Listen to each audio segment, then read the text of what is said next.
This is the web transcription service of the Royal Canadian Military Institute. By special invitation on October the 4th, the RCMI Museum hosted guest speaker Tim Cook, official historian of the Canadian War Museum and prolific author, who discussed his latest book, The Secret History of Soldiers. Without further ado, please help me welcome to the podium Dr. Tim Cook.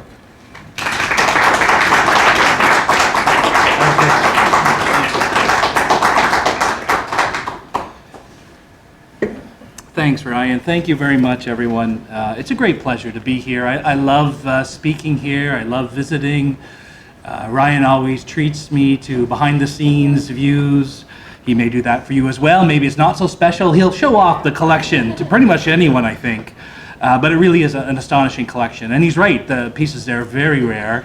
I've always wondered why there wasn't more body armor, and I think you've explained it really well.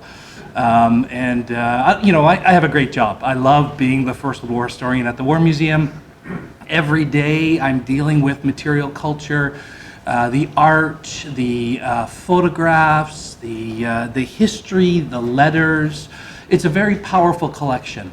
Just in fact yesterday, walking through the hallway, and a gentleman comes up to me and says, "Oh, I recognized you from TV," and he says, "I brought something in for your museum." I said, "Well, that's great. I was going for coffee. I'll buy you a coffee." We sat down. His father served in the Siberian Expeditionary Force. Isn't that incredible? About 5,000 Canadians who went to Siberia to try to strangle the communists there as part of the Allied attempt, which ended in gross failure, as we know. His father was there. He's quite an elderly man.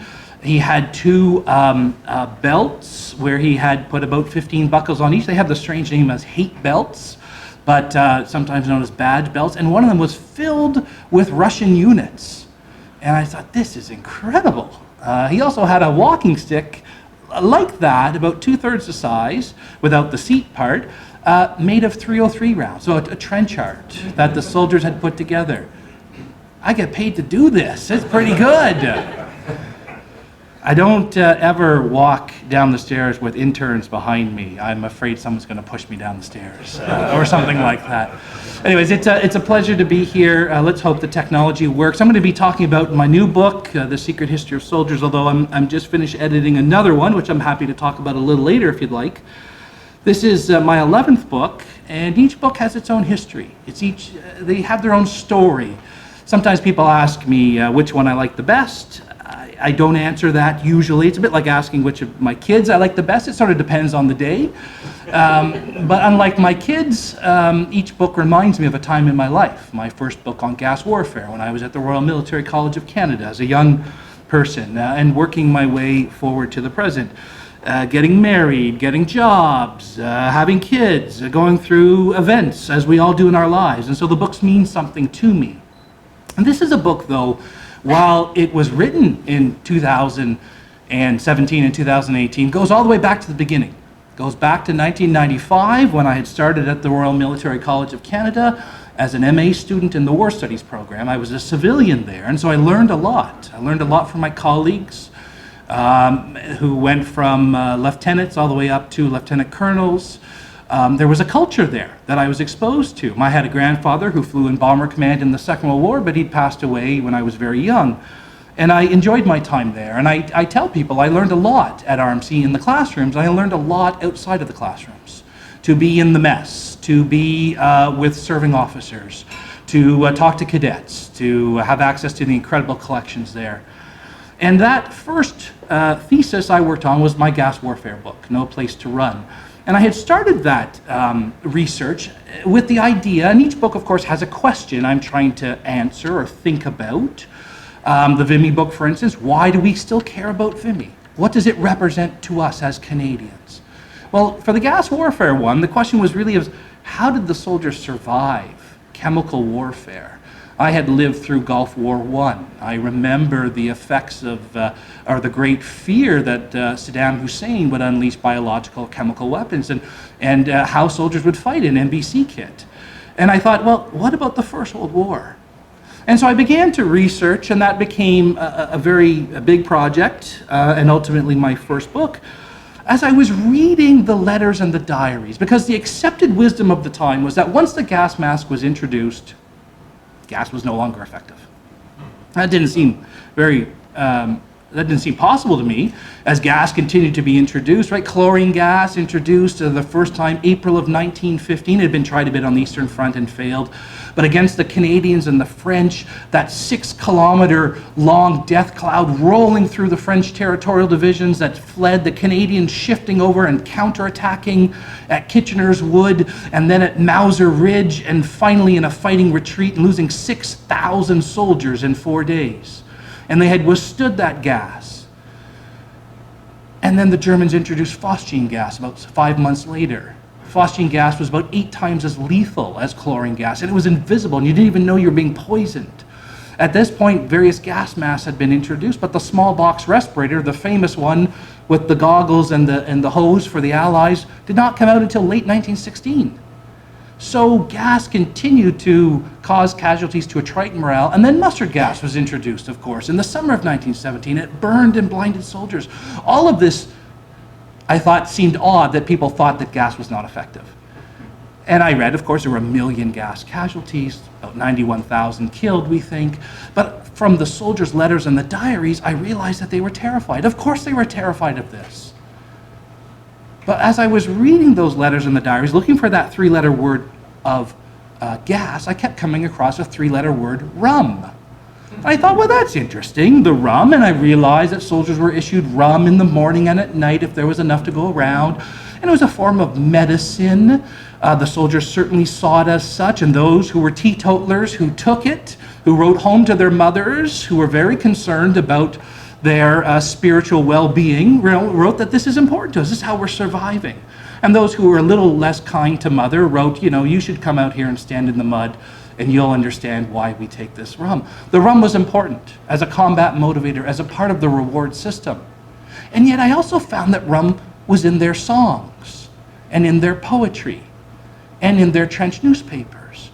And I didn't know anything about this cultural output from soldiers. I was thinking and focused on the fighting experience, the creation of an attack doctrine, the creation of a defensive doctrine. How do you protect your soldiers? How do you train them?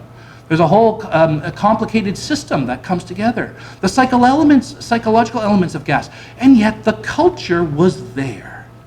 So I realized that back in 1995, 96. It took me a long time to figure that out. I wrote about rum in an article for Canadian Military History. I continued to research this. I wrote a number of books, some of which you've probably read through that time period. My book on Cleo's Warriors. I wrote my 2-volume history of the First World War, which had quite a bit on the culture of soldiers, but I was still trying to make sense of this. And I remember I had published The Madman, the Butcher on Sir Arthur Currie and Sir Sam Hughes, and I went to my publisher at that time. And all those books had done very well. They'd sold well. They had received awards. And I'd said to my publisher, I have this neat idea. I think it would make a good book. It's going to be based on the letters and the diaries of the soldiers. And they said, well, that sounds good, yeah. And I said, yeah, it's about a culture, I think, a culture of soldiers. And they said, nah, we're not interested. Well, why? Oh, no one cares about culture. Okay, well, I didn't realize that. I wasn't a very cultured person, but it seems okay. So I went off and I wrote another book. I wrote a book on the warlords, on Borden and Mackenzie King, and then I wrote my 2-volume history on the Second World War. And I came back to my publisher after that. All those books were national bestsellers. I said, I got this book, and I got my pitter-patter down a little better. And I said, it's about ghost stories. It's about supernatural stories. It's about taking the weapons of war and turning it into trench art. It's about swearing. It's about cross-dressing theater shows. And they said, this sounds different. And I said, yeah, it is. It's about the culture. Oh, and they're like, no, we're not interested in whatever it is. So I went away and I wrote the Vimy book. And that was an important book. And after that, they said, do you have another book? I said, yeah, I do. It's about it's called The Secret History of Soldiers. And they're like, good, we'll take it. Anyways, that's how, not all books get published that way. But that was how this one kind of went about, and they thought that it was a good idea. That title, The Secret History, matters. Titles matter. I don't always get to pick them. I've been able to choose most of the titles of my books. But that one matters because the history I'm going to tell you about, this hidden history, this secret history, the history from below, if I had tried to write it from the official war records, and those of you who know my books know I spend a lot of time in the National Archives, I read the war diaries and the operational reports and the plans and the logistical operations and the medical side, and I look at casualty reports and war diaries, everything in between. All of that official stuff created, almost none of the secret history is in there. It is in the letters and the diaries, those eyewitness accounts, those soldiers and what, we're a little slow there we go, those letters, and really that's the stuff of history for me. I have always been deeply moved by those eyewitness accounts, to read about those young men, young women in the Second World War, sometimes middle-aged, sometimes old. They lied about their age. The old guys who dyed their hair with shoe polish to enlist at age 50 and got turned back when they checked their gray chest hair. And then they came back again and figured out they had to dye everything.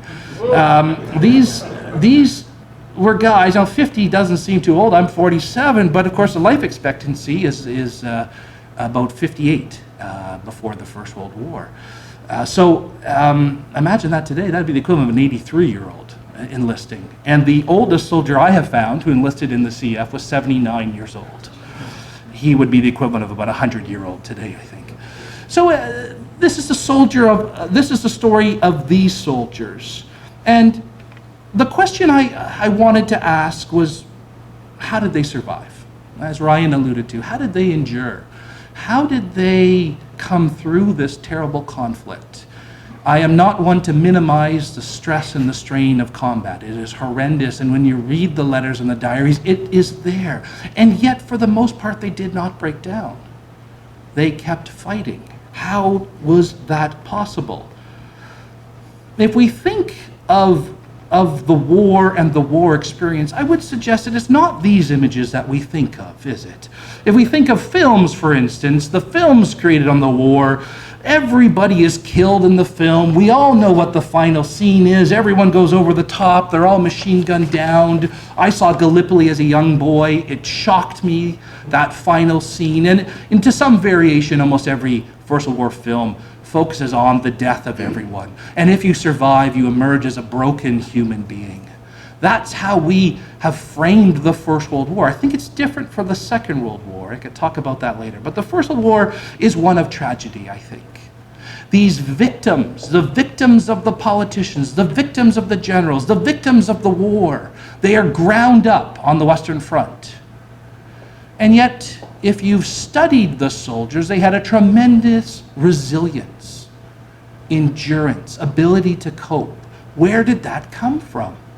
Where do these guys come from? To come back here, the cross-dressing theater show there. The old guy eating blueberries. I love that image. It reminds me that not every soldier was 18 years old. Because in fact, the average age was 26 years old for the 620,000 Canadians who served in the First World War. Now it was younger for those who made it to the front. We think it's around 23. But still, they're not all 17-year-old kids, are they? And I think that's another perception that we have. And so this is a story very much about how the soldiers survived. Caught within a landscape of violence, I will argue that they were not victims. They were victimized at times. They suffered horribly, and yet they exerted an agency. They struggled to survive. Now that may seem simple to you, you who have read, I think, probably more novels and plays and more letters perhaps than most people, and known veterans, and some of you are veterans. And yet there was a very strong sense of agency, and I'm going to talk about that. And this culture is a society. I mean, it's a society of soldiers. It's how they use culture as a shield, and it's how that shield helps to bind them together. I'll talk in specifics pretty soon, but just to tell you a little bit about the Canadian soldier. Who is he? I mentioned his average age was 26. We had about 620,000 Canadians who enlisted in the CEF and who were conscripted, and about 10,000 who served in the Navy, who are counted as separate. Another 22,000 or so served in the Air Force, but most of them came from the CEF. What's really been interesting is I've just been reading a book on New Zealand and the New Zealand forces. 124,000 New Zealanders served. But a scholar has figured out that another 12,000 served in the British forces who were never counted as part of the New Zealand force. Now, why is that interesting is that in this book, I found through various sources that another 50,000 Canadians served in British forces. So that's a real big jump from the 620,000 that we often say. The problem there is, did they enlist in the CEF and were then transferred to a British force? It's a bit like the can loan officers of the Second War. Is it like that, or did these Canadians directly enlist? Some graduate student will look at that, but there are thousands of others as well. I can't do it all. There we go. It's important to remember these are citizen soldiers. They were not, for the most part, professional soldiers. We had about 3,000 professional soldiers before the war. So to go from 3,000 to 620,000, you understand most are citizen soldiers. What were they? They were farmers, they were clerks, they were students, they were bankers. They come from all classes, all regions of the country, almost all religions. This is very much Canada. It's largely, and a majority, a white army, an English army, but French Canadians and English Canadians and new Canadians and Indigenous Canadians served. We think about 4,000 Indigenous Canadians. It's a great coming together of Canadians. And I think one of the things I talk about in my book is how this Canadian culture that develops helps to then come back to Canada after the war and to stimulate a sense of Canadian identity. Now, many of us have talked about the First World War as a change point in our history, a change point for serving on the Western Front, the Canadian Corps as an identifiable symbol, Sir Arthur Currie from June of 1917, the commander, an identifiable symbol. Ryan's collection's got all kinds of material with the maple leaf on it, and the Canadian cap badges, and the Canadian shoulder badges. Canada, Canada, Canada. We know that it's a nationalizing moment. And yet, there is this culture that has never been talked about before that I think contributes to this nationalizing experience. And I'll talk a bit about that. And there's a great book for sale at the back of the room if you'd like to read a little bit more later. I'll share a little bit of an inside secret. I've had some success with my books. I generally do it on my own time and my own resources. This one, and I've applied for Canada Council grants. They tend to go to writers, starving writers. I'm not a starving writer. And I've never got one. But on this one, I wrote to the Canada Council and I said, you know what? This is about a Canadian culture that nobody knows about. And lo and behold, I got some money. So there you go. Now I think this culture is interesting. I've talked too much about generalities. I want to talk about specifics. And it's a culture that I've been able to pull out from reading thousands of letters and diaries over the years. And I know Ryan has some in his collection here. But also trench newspapers, and I'll come back to that cartoon. These trench newspapers are incredible. They were published by the soldiers for the soldiers. Remember that army of citizen soldiers. They're farmers, they're clerks, they're bankers, but they're also editors, cartoonists, playwrights, poets. And by late 1915, after that first terrible winter, and after the Battle of Second Deep, and the summer of trench warfare, they begin to publish these newspapers. And I love the title there, the Dead Horse Corner Gazette. These are newspapers. They look a little bit about like school yearbooks or maybe pamphlets. They're between 16 and 32 pages. The Listening Post, though, became quite popular. 20,000 copies circulating by summer of 1917. And they contain the soldiers' jokes and observations and cartoons. And they're an incredible resource to understand what motivated them and the cultural output from these men. Sorry, I missed that one. And they're filled with cartoons, and I love the cartoons. And I'll just, this one here, 2 cartoons. You probably won't be able to read this here. So we've got an officer here. We've got a worn-out private here. And he stands before the officer, and the officer is accepting applications to the MT, the motor transports. And he says, what do you know about the motor? So what do you know about trucks? And this guy says, only that they don't go in the trenches, sir. Gentle humor, but something going on there.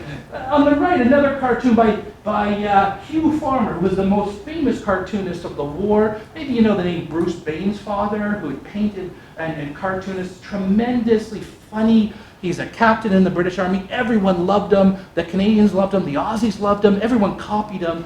And he had a very anti-heroic style. Sad stuff. Think of Herbie from the Second World War. It comes back to this war. And so we have another one. We've got an officer, a lieutenant, and Private Coldfeet. They're giving the joke away a little bit here. And he goes, Private Coldfeet, if you were in the trenches and the Germans were coming to attack, what steps would you take? And he says, long, quick ones, sir. And he's going to bug out of there.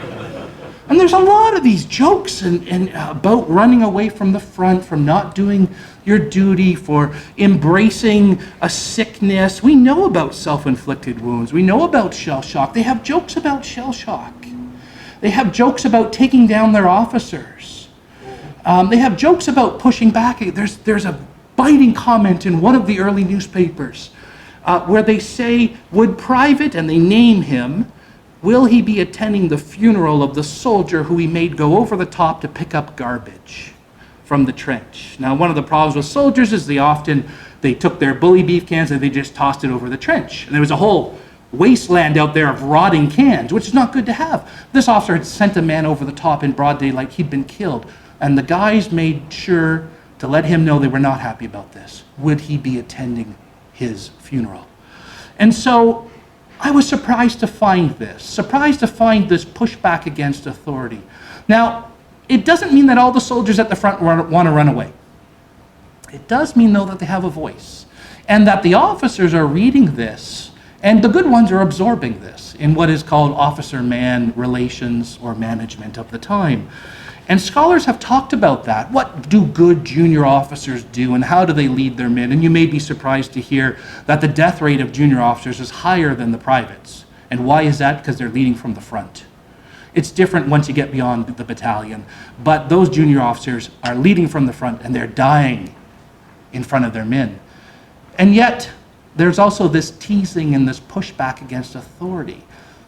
And I'm going to talk more about this, but this is a part of this culture. And I would argue it's a way for the soldiers to let off steam, to grouse. Officers don't have a problem with guys grousing and complaining. It's when they stop complaining, sometimes, is when things are really bad. And the officers in the CF said that after Passchendaele.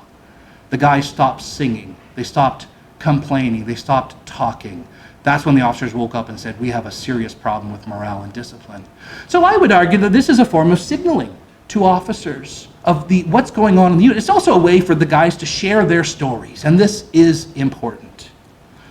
There were also theater shows behind the lines. About 30 of these theater shows by the end of the war. The most famous group, I imagine you've heard of, the Dumbbells.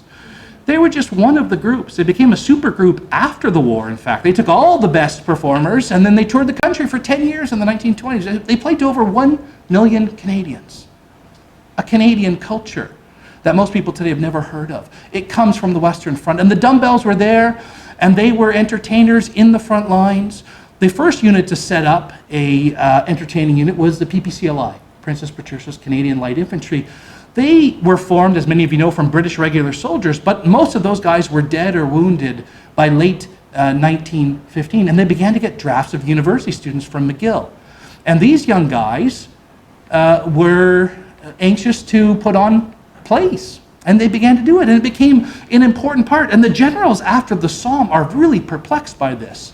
And there are some really interesting letters that I talk about in the book where they're saying, this doesn't seem like proper soldiering. What exactly is going on here? And they begin to realize that it's important, that the soldiers need this to recover from the strain of the trenches. And there are soldiers who write about this. One guy writes to his girlfriend, says, I was going crazy. Saw most of my friends killed. Went back and saw a theater show, and I felt human again. And I think we can understand that, but it took time for the Army to figure that out. And then there are aspects to this of cross-dressing, which I think are very interesting, although the British garrison forces have always done that, since for the most part women were not there. I'm going to pivot a little bit into material culture. So there's this culture, think about it, an oral culture, think about it, a humorous culture. There's also a culture of material things, a materiality. And at the Canadian War Museum where I work and where Anna was able to do an internship, we have this incredible war art program, an official war art program. And this stuff is incredible. Lismer, Varley, Jackson, they painted. We have about 10,000 works of art from the 2 world wars and beyond, and they're very powerful. And yet, most of the soldiers who have an average education level of grade 6 are not painting in the trenches, but they're doing other things. They're sketching. We have sketchbooks.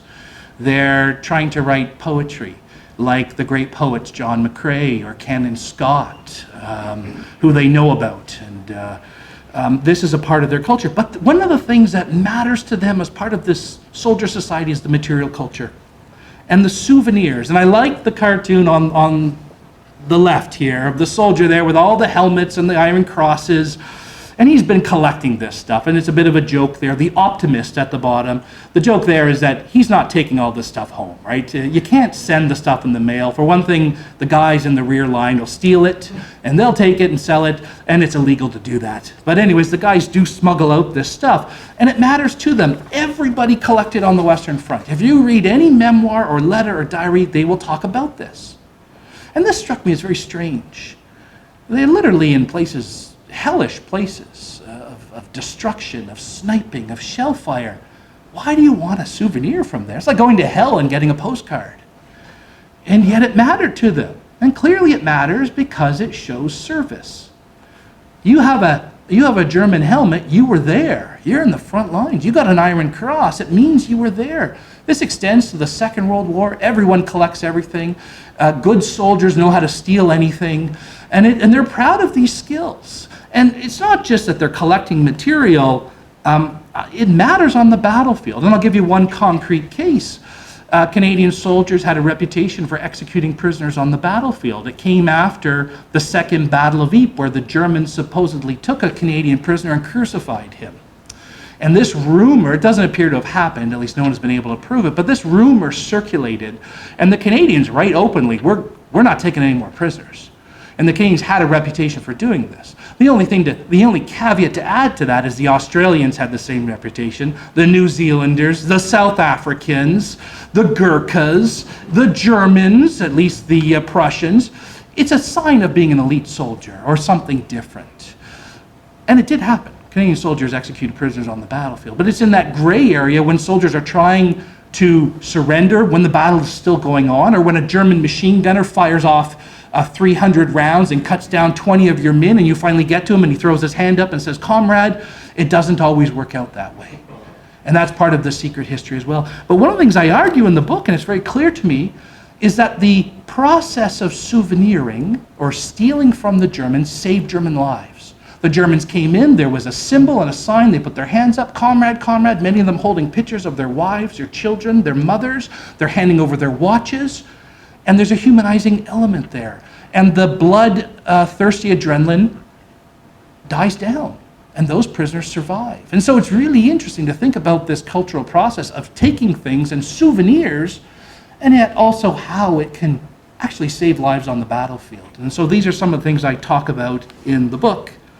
The other cartoon on the right there is a Bane's Father cartoon, which I've talked about. You shouldn't be doing that on the Western Front, right? That's a live shell. He's trying to get the fuse off with a chisel. Don't do that. And the funny part here is that soldiers know you shouldn't be doing that. And the humor is in the elf-like character on the right with the hands in the pocket. He's just kind of looking at his buddy. "Oh, when are you done there so we can go and do whatever he wants to do?" I thought this is just a joke made up by Bane's father, but in fact I've seen an official photograph, exact same photograph. One guy chiseling one of these things, and what do you want the shell fuse for? Is that it's worth money. It's made of bronze often, or types of steel. You can sell it, it's a good souvenir. And we know that people still do this to this day. If you've been to the Western Front, every time I go there, there's some cautionary tale of someone who's been blown up souvenir hunting. Last time I was there, in fact, a farmer was blown up with his reinforced tractor, but the time before that, they had found the remains of 2 guys who had found an 8-inch shell, which is about the size of that shell, filled with, I think, 280 pounds of high explosives, which had laid there rusted for 96 years, that they took back to their house and took a blowtorch to get the fuse off. And guess what? It ignited and they disappeared along with their house. So these things still happen. And I think what's interesting as a side story is the way that there are still thousands of shells that rise to the surface each year. Seems to me there's a metaphor there for the memory of this war that continues to rise up. Rusted, dangerous, conflicted, and yet also haunting us perhaps and compelling us in some way to keep returning to them. I was not an English lit major at university, but every once in a while, flights of fancy as such. The souvenirs were important, but they also began to create their own art. That official war art that I was telling you about, that was collected by Lord Beaverbrook, who sustained it. What they didn't collect is this material called trench art. And trench art was created, as you can see, from the debris of war, 18-pounder shells here. The candle there with a .303 round and a shell that's been carved out. Soldiers created this in the trenches and behind the lines. They had tools. They write about it. They talk about the chalk on the Vimy front and turning it into sculptured pieces and sending that home. They used the chalk to create informal gravestones for their comrades. And I think this is fascinating, this trench art. It again reinforces, I think, this hidden culture. Right? This stuff's not collected. In fact, it's illegal. You're supposed to recycle all of this stuff.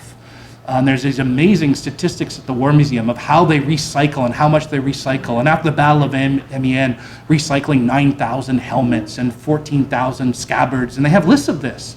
This stuff's not listed there, and it's often not signed by the artists because they knew they could get in trouble. And yet it's wildly popular among the soldiers. So that material culture is worth reflecting on, along with some of the informal culture that Ryan has brought forward here, and which I talk a bit about in the book. So maybe to transition then from that material culture to the culture of voice. And this is a war of song. It's a war where everyone sang. They sang in the front lines, they sang behind the lines, they sang in the rear areas. And what does singing do? It brings people together. What happens in the next minute when I ask you all to sing together? No, I won't do that to you. No. But the songs do that. And it was a singing culture, right? You may remember your parents, your grandparents, your great-grandparents. You sang at church. If you were middle class, you sang after dinner. You sang at the YMCA. You sang in all of these organizations. So it shouldn't surprise us that the soldiers would take this and carry it into the army with them. And they sang all kinds of songs. They sang the pop songs of the day. They sang religious hymns. They sang dirty songs about drink and of girls. They sang folk songs. I thought that was fascinating. Finding all kinds of French Canadian folk songs that everyone is singing. If we think again of the Canadian Corps as that great social experiment, most English Canadians did not interact with French Canadians.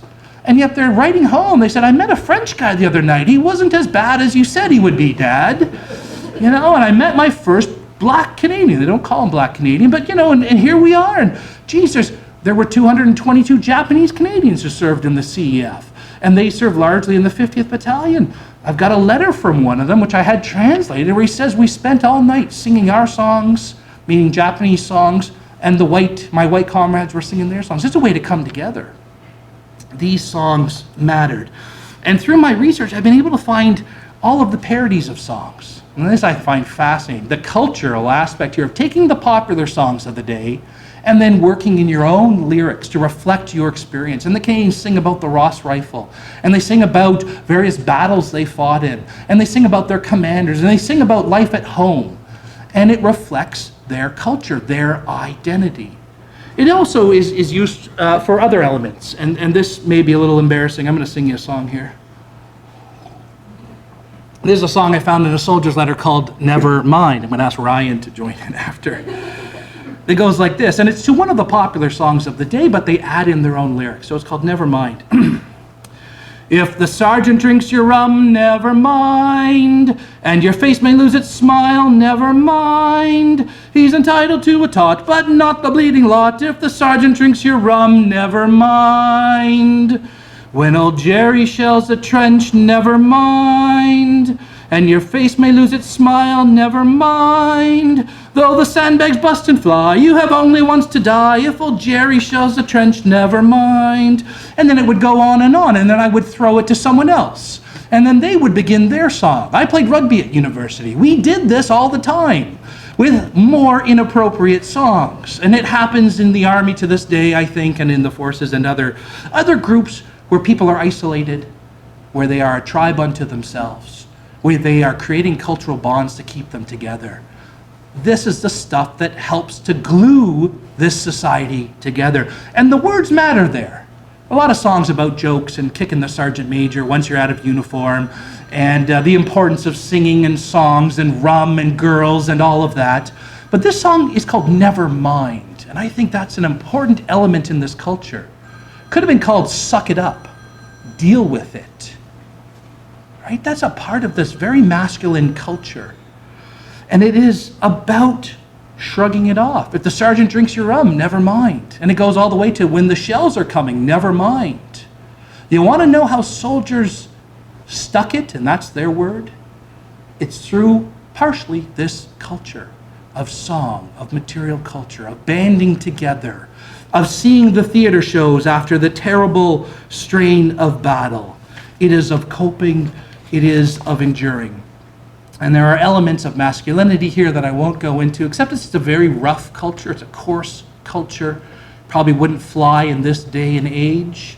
And yet it is the stuff that sustains these young men. And what's really interesting is they recognize this. They often write home and say to their mothers, fathers, brothers, although they write differently to mom than they do to dad, and they say things like, you wouldn't believe this, but you know, we're singing, we're doing all this. It's pretty rough stuff, but you know, there are no women here, and they make that overt point. There's no women here to help make this a more humanizing experience. And I think that this masculine element, the Canadian culture, is all part of that. And as part of the singing, there is slang and swearing. Anybody who ever served in the forces ever knows about acronyms. For every weapon, every bit of kit, and the soldiers had it. In the book, I talk about that. In fact, one soldier gunner, Bertram Cox, who wrote home to his sister, said, "If I wrote you all the slang of the army, you would never understand a word. It's a language in itself." And of course, it is. I'm more interested in the swearing, because that's more fucking interesting. And they swore. They all swore. And it's a very masculine society, and it's a part of their culture. It's a part of their masculine ribbing of each other. Profanity is rife. One letter from Tom Johnson, a pre-war clergyman. He was very fascinated about swearing. Pre-war clergyman, served in the 102nd Battalion. He lived to 100 years old. He wrote this: "Let me contrast the difference between the Canadian and the Englishman with one example. The Canadian swears more. His language is richer and more original in curses and obscenity. Now the Englishman swears too, but it's a hackneyed and it's lacking in ideas. He swears with a sort of apology in his voice, whereas the Canadian is conscious that he is inventing phrases which are his own, so he has pride in his own language. This originality tends to make him a more dangerous opponent." Now, I don't think swearing makes you a more dangerous opponent, but maybe thinking that has a way to carve out identity.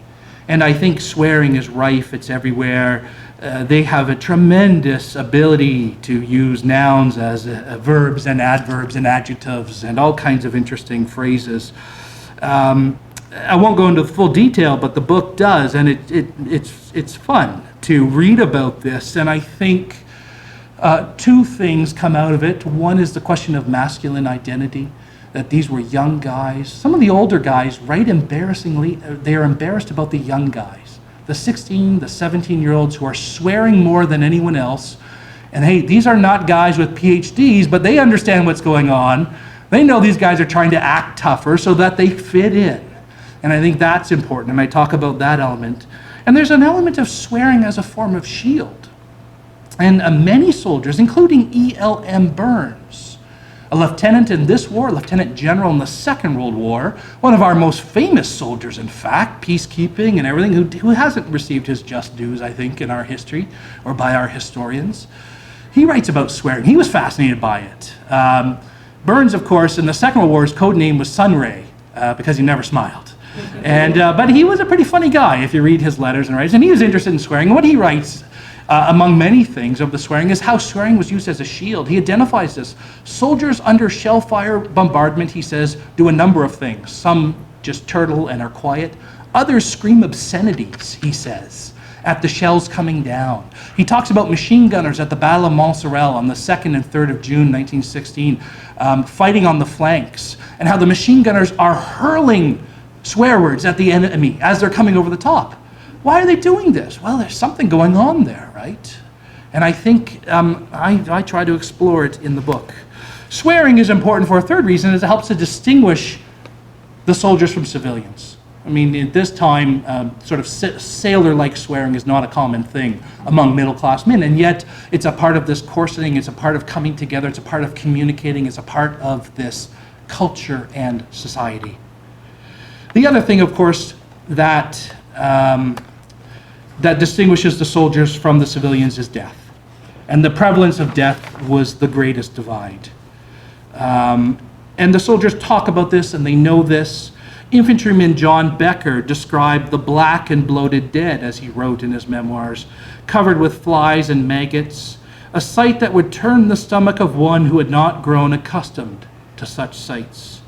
And yet such terrible visions often led the soldiers to irreverent conduct. Becker continued, "It seems cruel to think of the crude joking remarks that were passed among us at the sight of these remnants of men. But it was necessary to force jokes at times like these. Without such cruel jokes," he wrote, "we would have gone crazy." That's my thesis. Thanks, John Becker.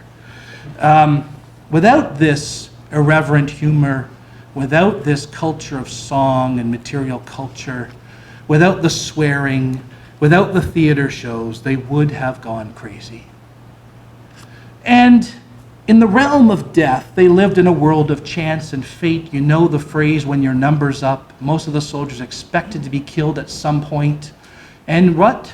Suck it up. Never mind. Keep going. Do your duty until you're knocked out. Maybe you'll get a blighty and you'll go back to England. Maybe you'll get a grave, but you need to do your duty. And this is all part of this culture. And the book itself, I had great fun reading about seances, about ghost stories, about magical thinking, about the soldiers themselves and what to make of the apparitions they saw, the spectral beings. They write about this. They write about premonitions, soldiers who foresaw their own death. It happens. I have dozens and dozens of references to this. Now, it's understood, I think, if you're in the trenches on the night of 14th September 1916, and you're part of the first wave to go over the top at the Battle of Courcelette, we know now that about 45% of those frontline infantry will be killed or wounded. If you've been through a few of those battles, you understand why people have premonitions of their own death. And yet, this is more than people hedging the bet. These are guys who have seen their own death and who believe their own death and give away their own money and eat their rations and say goodbye to their friends. And the soldiers talk about this because they don't know quite what to make of it. And it's not easy for the scholar 100 years later to understand what to make of that either, except to say that everyone had a magic talisman. Everyone had a Bible that they kept over their heart. Everyone had a way of doing things. They must have been all OCD in one way or the other. They saw the patterns and they looked for the patterns of survival. And this may be what happens. It's the same thing happens in the Second World War veterans. I've talked to Korean War veterans. They've alluded to this. I imagine it would make its way forward to Afghanistan veterans. And yet this is the type of the history that has not been written about. If you want to know how they survived, this death culture is important to understanding that. And I think I'm going to tell you a story and then wrap it up, and we'll leave a bit of room for questions, and there might be a little more drinks and food out there. The story of Will Byrd. Maybe you know Will Byrd, corporal, served in the 42nd Battalion, served about 2.5 years on the Western Front.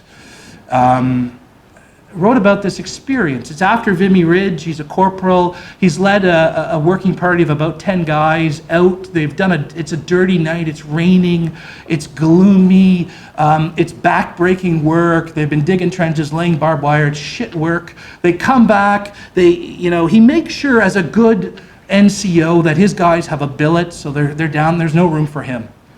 And he says, all right, boys, I'll see you in the morning. And he goes down the trench and he finds a place. There's 2 guys there from, I think, the 72nd Battalion. And he kind of kicks them aside and he crashes and he's out. He's exhausted. And in the middle of the night, he's awoken. And he looks up and he sees his brother Stevie. He says, Stevie, what are you doing here? And Stevie puts his hand on his mouth and says, shh, follow me. And Will is half asleep, he sort of moves the hand aside. He goes, how did you find me? Do Mom and Dad know where you are? Stevie had been reported missing in late 1915. And his brother says, follow me. And Will gets up. He leaves the 2 guys behind. He walks out of the trench. He follows his brother Stevie down a trench. He's trying to catch up to him. Stevie, wait for me, wait for me. Stevie rounds a corner, rounds another corner. Will gets there and he's gone. And he realizes he must have been sleepwalking, he's dreaming, he's hallucinating. He breaks down into tears. He relives the fact that his brother is probably dead. He curls up in a trench wall in one of those funk holes, and he goes to bed. And he's woken up the next morning by his guys who find him, and they shake him awake. They say, Will, how did you survive? And he says, what are you talking about? They drag him back to where he was sleeping because his kit bag was there. In the middle of the night, a shell landed on that position. The 2 guys who are there are torn apart. They're bloody visceral. They're dismembered limbs. And they assume Will is a part of this mess. His kid is all mixed up there. And they said, how did you survive it? And Will says, my brother saved me. My brother pulled me out. And they say, oh, that's great. Where is he? How come we never met him? And Will says he's dead. He was killed in 1915. And it begins to circulate through the unit, and everyone has this amazing story, and he gets called before the company commander, and the company commander is a true believer. And the company commander says, you've had an amazing experience, and he believes him. And the sergeant major is looking at him like he's pulled one over on him. He's like, I don't know what the hell's going on here, but this sure as hell did not happen. And what Will says, after a couple days, everyone kind of forgot about it, because more guys died in these sites of death and destruction. And yet he remembered. And he entitled his memoirs, Ghosts with Warm Hands. And I've read that passage dozens of times. I wondered if he was trying to trick us, if it's a metaphor for something. I don't think so. I think Will believed it. And Will came back and he wrote regimental histories, and his son served in the Second World War, was killed in Normandy. He's a truthful figure. What are we to make of that? Except that I have other stories in the book of spectral beings who soldiers see, their mothers who appear before them, guide them out of danger, and the opposite. And I think it's a fascinating element of this culture, of the mentality of these soldiers. There are other aspects to the book which I won't talk about. There's a reading culture in the trenches, which is quite fabulous, that no one ever writes about. I love this cartoon. He's a pretty hard-bitten sergeant, right? This guy's tough. He's reading a book. You won't be able to read it. It's called In Cupid's Nest. It's a romance novel. And the guys read all kinds of things, adventure stories, romance novels, sexy books that they picked up from the French lines. This is fascinating, that they spend their time reading. It's not the war we think of, is it? They sent postcards home by the tens of millions. They had films behind the line, Charlie Chaplin, who they loved, the great anti-hero. Everyone talks about him. They told stories and rumors and ghost stories, and there's a rich life of rumors. And all of this is part of this culture. And I'm finishing up here. I think you have to understand this culture, that it emerges and is sustained in sites of violence. The Western Front is almost unlike any other place, any other battlefield we've had in history. It's quite unique, and these stories are largely drawn from there. You don't see the same death stories in the training camps. You see other stories there, but they're not these ones. And so there's something about that. So when I was writing the book, I wondered, how was I going to end this thing? I thought I would end it maybe with the guys coming back. This is a fabulous, rare photograph of the PPCLI. I've mentioned them a lot tonight. I don't have a fixation on them, just happen to be the sources. This is in Ottawa on the 19th of March, 1919, when the unit comes home. And you can see the Parliament buildings there on the far right. Interesting photograph. What's missing here? The War Memorial. It will be built 20 years and 2 months later, or at least unveiled. Right almost in where that circle is, where they've left a hole. Very strange. That big building has been knocked down to the north there, and that whole Confederation Square. Fascinating image. What happened to the culture? Well, maybe you have to read the book to figure that out. But I will say that aspects of the culture came back with the soldiers. The songs they sang became important. The slang worked its way in. The death culture didn't come back. That's fascinating. We changed our death culture. We ennobled the dead. We built memorials to them across the country. We didn't talk about the spirit, the spectral beings. We didn't talk about soldiers hanging their gas masks off femurs jutting from the wall and making jokes about the rotting dead.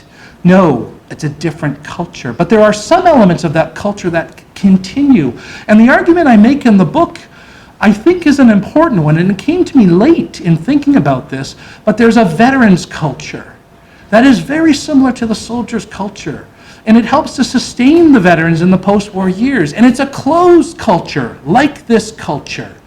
And it's a culture that plays out in the veterans halls, of which there will be 2,000 by the 1960s. And they begin to be built in the 1920s. And that's where the veterans went to go. Women were not allowed there. The soldiers went to tell their stories, to drink their beer, to sing their songs, to reflect upon their war. And I would argue, and I think modern day specialists who study PTSD and other things say that it's important to talk about these experiences. And I was having a couple conversations with people before this saying, you know, my dad never talked about the war, or my grandfather never talked. That is common. And yet they did talk. They often just talked to other veterans. And so this culture, I argue, continues to play out in Canada, but in, again, a secret culture. One that is not readily shared with other Canadians. And I argue, to finish up then, I think we need to think about these Canadians, this group of Canadians, in a different way. They were victims of a terrible war, but they were not simply victims. They pushed back against the strain and the stress, and they did so within the maelstrom of destruction.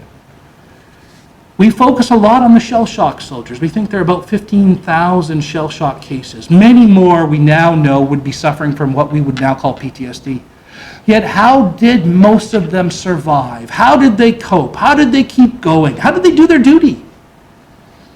We tend to focus on those who fail. We don't focus on the majority who succeeded. And I think if you want to know the secret of the Canadian Corps' success, and that of the British Army as well, it is partially due to this important culture that up to now has remained largely untold. Thank you very much, everyone.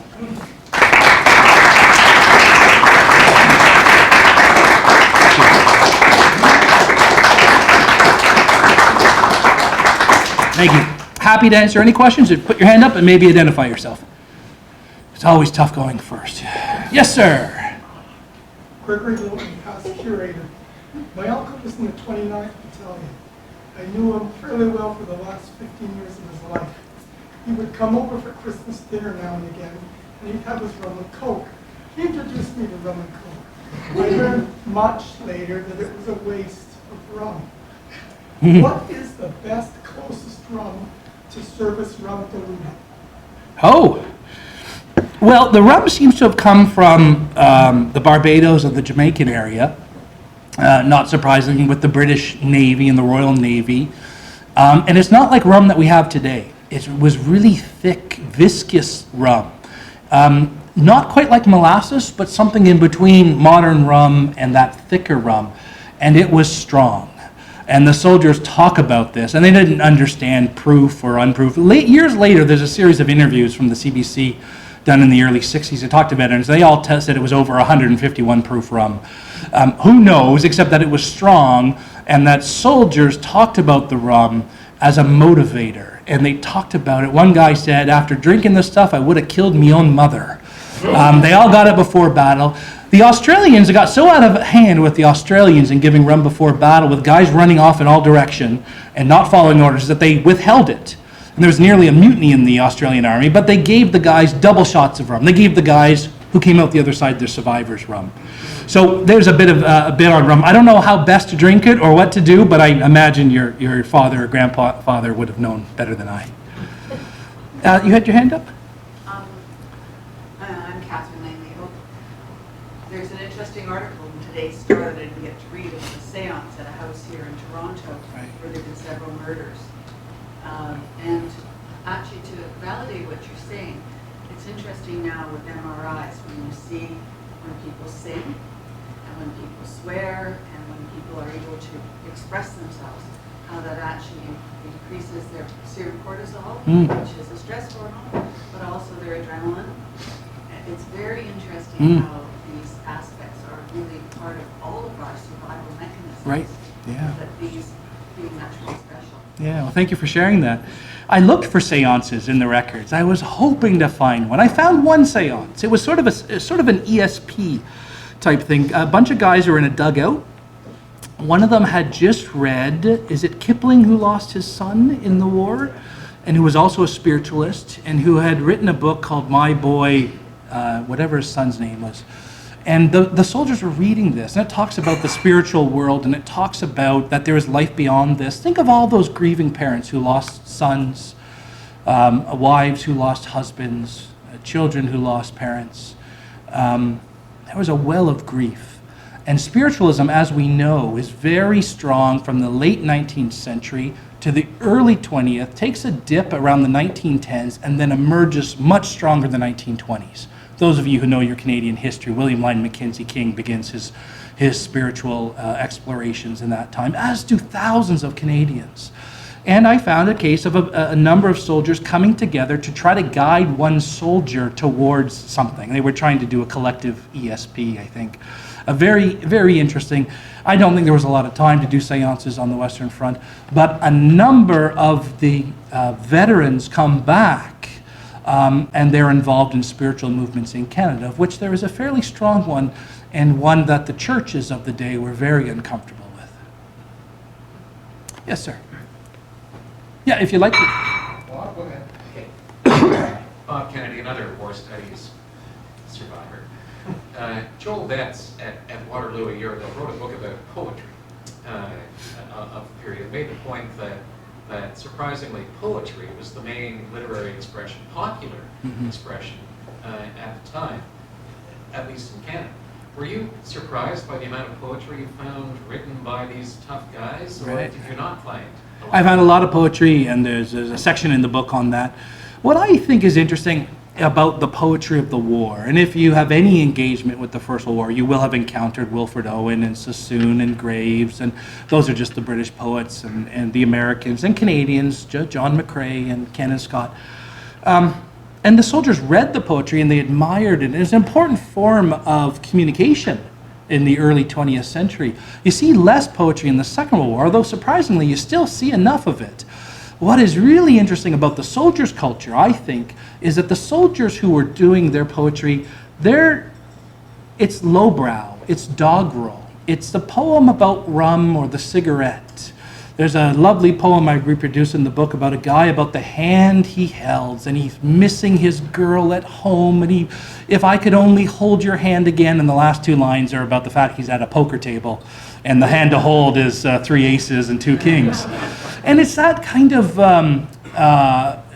irreverent humor, which fits into the soldier's culture in a way that the highbrow humor, if you will, Wilfred Owen, there's not a lot of laughs and giggles in that. I mean, I began to study the First World War because of the poetry. I had read it, it moved me significantly. Scholars have since said that studying highbrow poetry is one element, but if the average education level is grade 6, and these guys are writing their own poems, what are they actually writing? And that's what I write about in the book. Thanks. Yeah, sir. My name is Dave Roberts. I'm doing a study of war finance. My question, though, kind of to reverse your perspective, is there a cultural survival, a culture of survival on the home front in any sense? Great question.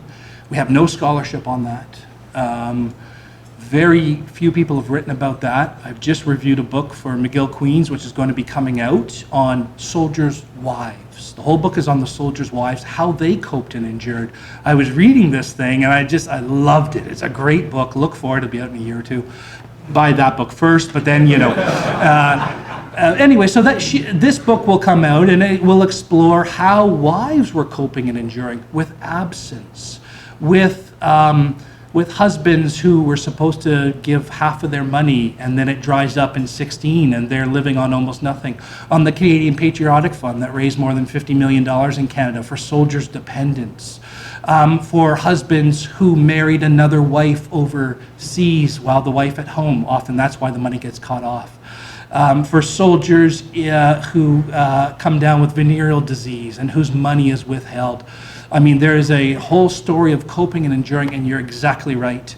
The home front had to go through this as well to varying degrees. I think of those mothers writing to their sons, the fact that there's between a 15 and a 25-day gap in the letters back and forth. What happens when your son doesn't write to you for 2 weeks? I mean, where does your mind go? I know where it goes for me with my 3 daughters. And so I think it's a great question and one that we will continue to explore if the First World War continues to matter to us. And I think we've just passed through the 100th anniversary. We saw a tremendous rise in interest. We saw 25,000 Canadians go back to Vimy Ridge, an astonishing event. We saw new books, and we saw much more in other countries. Some people have said Canada didn't do a very good job in marking the 100th anniversary. Certainly in Britain and France, Australia, which spent something close to $500 million. Astonishing. That's maybe a different discussion, except to say that there's something about this war 100 years later that continues to have a hold on us. We've lost all the veterans. They're all gone. All the wives are gone. And yet, there's something about this war, and it certainly continues to fascinate me, and I think it'd be fair to say haunt me to some degree. Yeah. Tim, could you speak a little bit to how the men might have tried to relive their culture and the reunions of the Canadian Expeditionary Force in the decades that followed? Were they cognizant of the culture they had? Did they try to sing the songs and all of that when they got together when they were older? Yeah, great question. So what happens to the veterans when they come together? And there are a number of key reunions. They don't seem to happen in the 1920s. I think it's a decade where the veterans are trying to reestablish themselves. As we know, we didn't treat the veterans of the First World War very well. We learned from that. And in fact, those veterans fought for their sons and daughters in the Second World War with the Veterans Charter, which is very generous to our Second World War veterans. The reunions begin to happen, there are the coming together of unit associations through the 20s, and that's a place, as I was saying, in the Legion Halls or in a unit museum, and some of the more wealthier ones had halls. I think of the Queen's Own Rifles and others.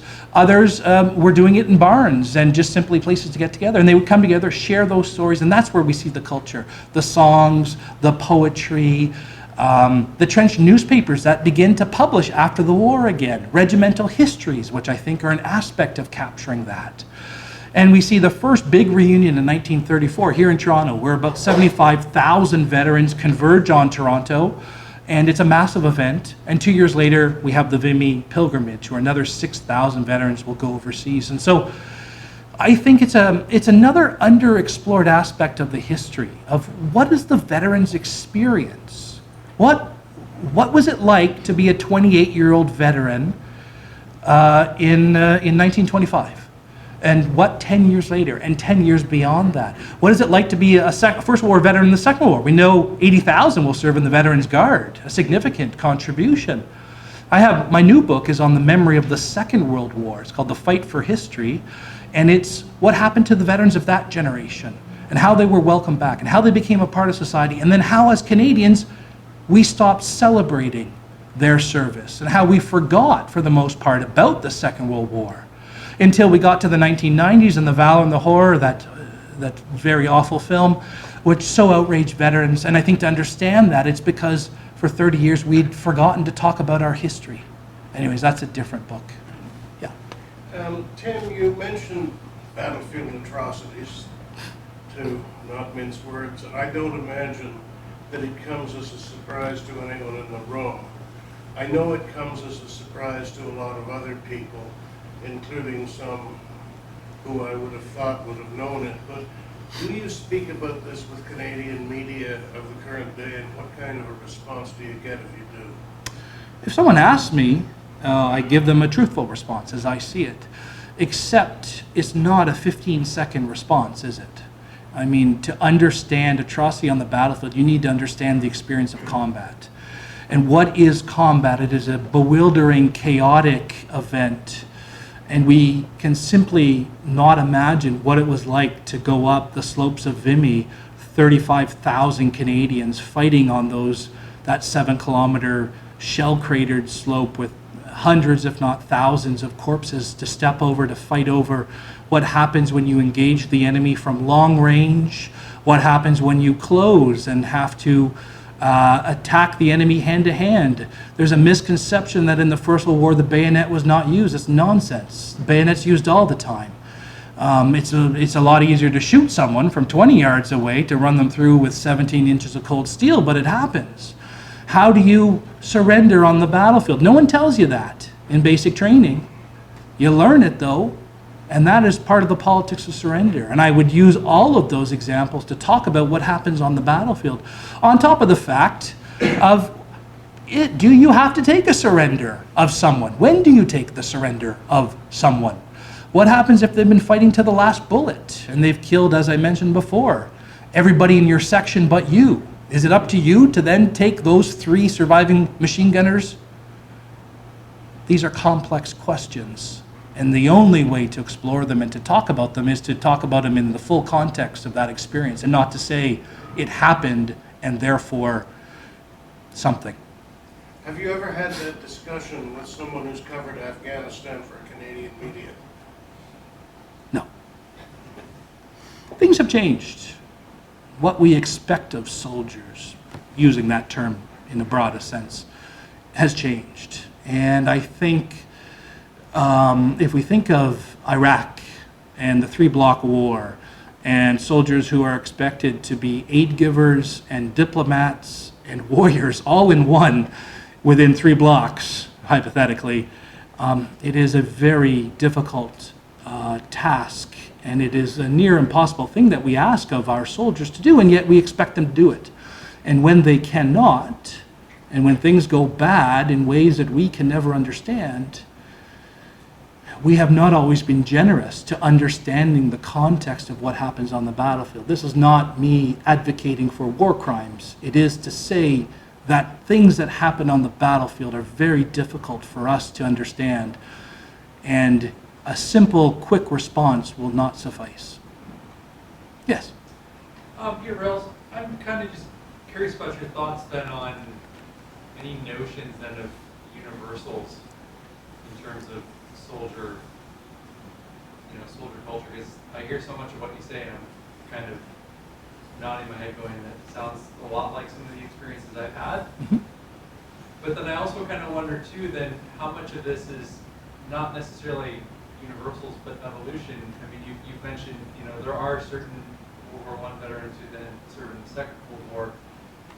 So how, to what extent is culture from the, soldier culture from the Great War somehow transmitted into soldier culture of the Second War, and maybe do we have soldier culture from South Africa that gets, transitioned into the Great War? Yeah. I think to be safe, I would say that people haven't studied it except for me. I think it'd be fair to say in Canada. I think it would be fair to say that there is a First World War transference of culture into the Second World War, partially because there are thousands of First World War veterans who serve in the Second World War, and certainly their children do. We know that. And they sang many of the same songs, and they do trench newspapers, and they put on theater shows, but they're more professional. Think of the Army and Navy theater shows. There's 4 or 5 traveling shows for the Canadians. I see less poetry, but it's there. I know less of the death culture, except for the airmen, who are a deeply superstitious group, and they should be, since their survival rates are so low. And there is a very fine book written about that on airmen and talismans and rituals and how they dealt with it. And I talked about that in my 2-volume history as well in the Second World War. And I think it would be fair to say that those veterans I've talked to from the Korean War and peacekeeping and Afghanistan have their own culture. It's a different culture. I would have said that nobody writes poetry anymore, but I was on stage in Calgary last year with a veteran of the Afghanistan who had just written a book of poetry on his experiences. And I would have said that nobody keeps letters anymore because we're all digital, except that the families, often they do keep letters and they make scrapbooks. And so I see a lot of commonalities there. And I think you serving and others know that while there's enormous changes in technology and tactics and the enemy and what is expected of soldiers, there's a lot that's the same. Fear, exhaustion, bad food, drink, needing boots on the ground at certain points. These are some constants. So there's no easy answer there except to say that there has always been a soldier's culture, going back to the Romans and the Greeks and before that. And it has always been different than that of regular civilian society. And yet I think one of the things I talk about in the book is that there is a transference of culture from the home front to the fighting line and back again. And that's really interesting because we often see the soldiers just in the First World War of being physically isolated in the trenches, but emotionally isolated too. And yet they really rely on the home front from letters, for socks, for the care packages, to know that those people at home cared about them. And that's the same for the Second World War. It's the same for Korea. And I imagine it's the same for Afghanistan and Iraq. I mean, this is a group of men and now women that are apart and yet deeply connected still to the society from which they come from. And that discombobulation, I think, is one of the challenges, if I understand the literature on PTSD, that happens when people come back and are then wrenched from it and then return. And I think that's something that if we as a society care about mental illness of soldiers and veterans, it is up to us to understand the context of where they serve and the things that they do and are forced to do on our behalf. That seems to me to be an obligation, perhaps a duty, that we who benefit from their service must engage in. Yes, sir. My name is Roy Weir. That secret society that you described in the book, I think when they came back, they tended to look after each other during the 20s and the 30s and the 40s. I'll give you an example. My dad was in the First World War. I think he was in the front when he was 15. I guess he was a healthy big lad. My Uncle Byrd joined up because my father joined. He was older, but he had to change his birth certificate too. So these, actually 2 brothers joined. So the 3 of them get overseas. In the 40s, when I was a very small kid, and through life, I found that my dad was a gentleman and a gentleman. It's like he was never in the war. That's the way it affected him. Mm-hmm. My Uncle Byrd, he worked on the railway when railways were big. Uncle Byrd had some sort of mental problem from the war. He would work great for 9 months and go on a 3-month bench. And this just was a recurring situation. The first my parents would find out about it is the union steward called. My mother or my father and a couple of fellow workers were going up for a war. So my mother said, down to that den of iniquity, Shooter Street in downtown Toronto. They'd find him. My mother's solution for his problem was porridge and black coffee. And she would build him back up again. But the union steward was a veteran. Most of the workers were veterans. And they looked after themselves. So that society continue. Dallas, they continue. Yeah. That would be my assessment. Yeah, well, thank you, sir. I appreciate you sharing that. One of my favorite things about speaking to groups is hearing stories like that, hearing stories from the families, some terribly sad, some enlightening, some inspiring. And I think you're right. I think veterans often did take care of themselves. I'll just share one story with you from Cy Peck. Maybe you know him. He was a Victoria Cross recipient. And the 16th Battalion broke the Drocourt-Quéant line on the 2nd of September. His unit, the 16th Battalion, gets caught in a crossfire of German machine guns. Dozens of guys are cut down, crawling into shell craters, bleeding out. Cy Peck is behind the line. He goes forward. He sees the advance has stalled. He grabs a piper, and the two lunatics get up on the trench and walk back and forth, piping and singing and calling them to go, and they follow their leader into battle, and they knock out those two machine guns, and he is awarded the Victoria Cross. It's an incredible story.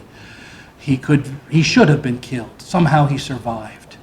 After the war, in fact, he's elected as a member of parliament in 1917. He continues to serve on the Western Front. I think he's the only member of parliament who's actually serving. Comes back, and he writes in the 20s and 30s in the Depression. He was fairly wealthy. He was older than most of the guys. I think he was in Vancouver. Of all the Depression veterans who came by the house, and he and his wife would feed them, 5, 10 guys a day, and they would move on to the next place. And his son wrote this, and his son didn't understand who these guys were, who were down on their luck, who many of them were having various problems. And yet for Cy Peck, he continued to take care of his men as he saw it.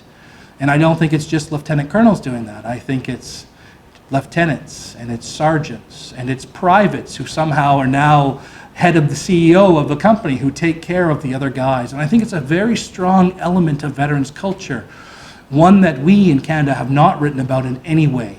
And I think it demands someone to explore this and to try to make sense of it. Maybe we'll deal with one more question. Is that enough? 2? 1? Yes, sir.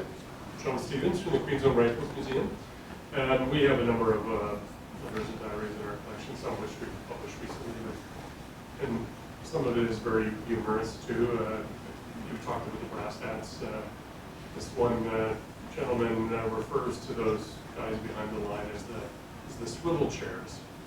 And if they only spent one day in the trenches, the war would be over the next day, which is not so amusing part of that. He also writes some advice to his wife about not hanging out with this guy from the town who seems to be over fixing things the whole house. And I'm sure that has a deeper and not uncommon thread as well. My question, though, is somewhat about the universality. I know you were studying the Canadians, but is there any sense that there was something unique about this particular history that may not have been in the German army or with the Australians? Yeah. I mean, and they all bring different home cultures to That's the right. front as well, so you would expect it, but I'm just curious what you might think would be. Yeah, good question. And you asked the first one about the generals, and I think that there's a perception that the generals were all too happy to send the guys off to their death, and I think that's wrong. Well, No, we in particular. yeah, that's right. Yeah, and I'm not saying you're suggesting that. It was easy to General joke. Mercer, though, who, That's right. Yeah. So I think of General Mercer, who died with his men at Montserrat. I think of Lipset, who died with his men while serving with the Canadians for 3.5 years and then going to the British. I think of the brigadiers who died. I think of the anguish I know that Curry felt, that he writes about in his letters and diaries. And I just think it's important to point out soldiers' culture doesn't always have to be fair. You don't always, when you're making fun of the generals, it doesn't always, there's no arbitrator there. You get to say what you like. And I think it's important. And I talk a bit about this in the book and how it's important to understand this culture in the context of the time. And that's not easy. It's not easy for me to watch Charlie Chaplin films and see what's funny about them. Other people's, it transcends time or whatever. But there's a culture here that you need to understand who the soldiers are to get the jokes. And I try to set that context in the book. With regards to the soldiers' culture writ large, yeah, there is. The Germans have their own soldiers' culture. When I first began to talk about this and write about it years ago, no one was looking at this. People have since looked at it. Trench newspapers are an interesting source because you can really get something tangible there. And there were German trench newspapers. The French trench newspapers are, scholars say, even more openly vitriolic towards the high command, which is interesting, isn't it? Because the discipline in the French army was quite severe, and of course they executed the mutineers after the mutinies in 1917. So there are elements to this that we see, from my understanding, is the Germans don't drink rum, but they drink schnapps. And that everyone does poetry, and that everyone sings their own songs. And I think so that there is a universal nature to this among soldiers. Just if we see it going over time, let's say from the Romans to the present, we shouldn't be surprised that it goes across the First World War too. What I would say, though, is through my book and my research, is I have found unique Canadian culture, and that it's both part of a larger soldiers' culture, larger British culture, but then uniquely Canadian too. And I think it helps us understand a little bit more about when we talk about how that war is a nationalizing event, of how our identity is formed. And it's formed in many ways, and it's not simply soldiers' culture, but this is another piece, and I'd say an important piece, to understanding why the First World War changed us and how it changed us. And I think that's one of these questions that continues to endure now more than 100 years later, as well as the important one, I think, and maybe I'll end on this point, of who these Canadians were. I've already heard this room. There are people who had fathers and grandfathers, and this is a group that is usually different than others across this country. Although when I speak across the country to Canadians, I'm astonished by how many have a genealogical link, a father or a grandmother who served.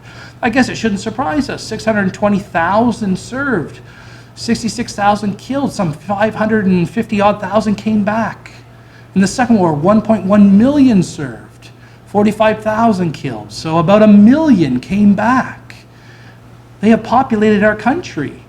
And yet, isn't it strange that we see ourselves as a nation of peacekeepers, a country of peace, the peaceable kingdom?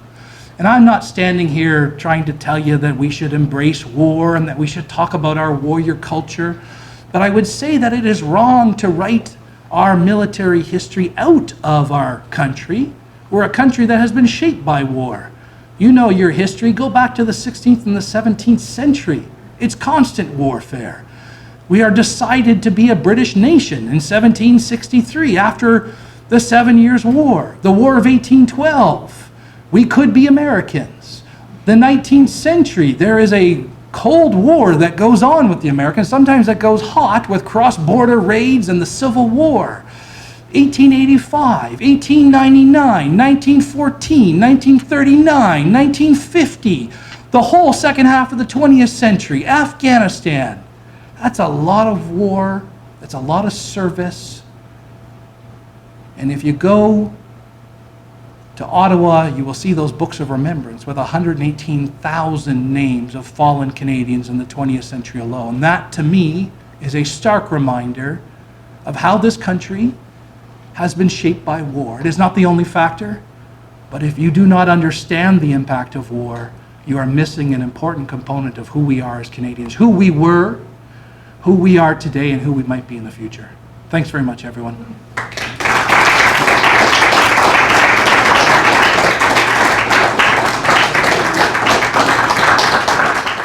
This has been another in our series of webcasts produced by the Royal Canadian Military Institute in Toronto as a public educational service.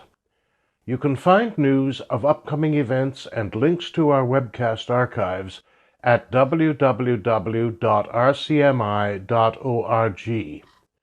On behalf of the RCMI, this is Eric Morse saying goodbye for now, and thank you for joining us.